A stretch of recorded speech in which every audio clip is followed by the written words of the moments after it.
أعوذ بالله من الشيطان الرجيم بسم الله الرحمن الرحيم واتل عليهم نبأ الذي آتيناه آياتنا فانسلخ منها فأتبعه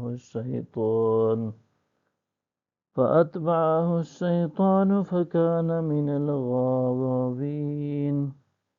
اور آپ انہیں اس شخص کا قصہ بھی سنا دیں جسے ہم نے اپنی نشانیاں دیں، پھر وہ ان کے علم و نصیحت سے نکل گیا اور شیطان اس کے پیچھے لگ گیا تو گمراہوں میں سے ہو گیا۔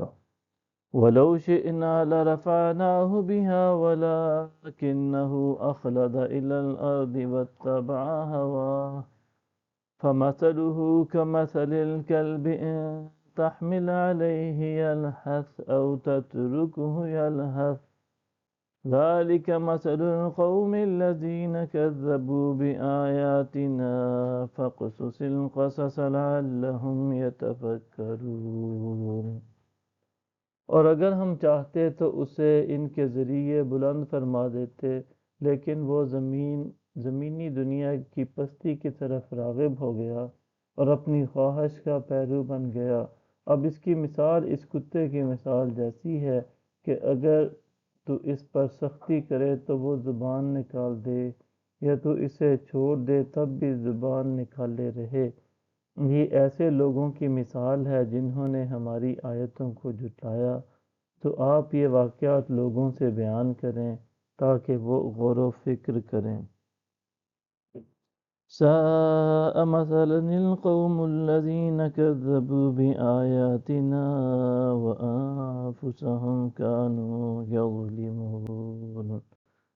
مثال کے لحاظ سے وہ قوم بہت ہی بری ہے جنہوں نے ہماری آیتوں کو جھٹلایا اور در حقیقت وہ اپنی ہی جانوں پر ظلم کرتے رہے۔ من يهد الله فهو المهتدي ومن يضلل فأولئك هم الخاسرون۔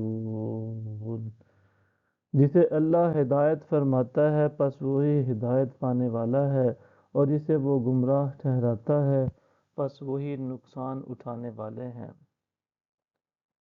وَلَقَدْ ذَرَأْنَا لِجَهَنَّمَ كَثِيرًا مِنَ الْجِنِّ وَالْإِنسِ لَهُمْ قُلُوبٌ لَا يَفْقَهُونَ بِهَا وَلَهُمْ أَعْيُنٌ لَا يُبْصِرُونَ بِهَا وَلَهُمْ آذَانٌ لَا يَسْمَعُونَ بِهَا أُولَئِكَ كَالْأَنْعَامِ بَلْ هُمْ أَضَلُّ أُولَئِكَ هُمُ الْغَافِلُونَ۔ اور بے شک ہم نے جہنم کے لیے جنوں اور انسانوں میں سے بہت سے افراد کو پیدا فرمایا، وہ دل و دماغ رکھتے ہیں مگر وہ ان سے حق کو نہیں سمجھ سکتے، اور وہ آنکھیں رکھتے ہیں مگر وہ ان سے حق کو نہیں دیکھ سکتے، اور وہ کان بھی رکھتے ہیں مگر وہ ان سے حق کو نہیں سکتے۔ وہ لوگ چوپایوں کی طرح ہیں، بلکہ ان سے بھی زیادہ گمراہ وہی لوگ ہی غافل ہیں۔ صدق اللہ العظیم۔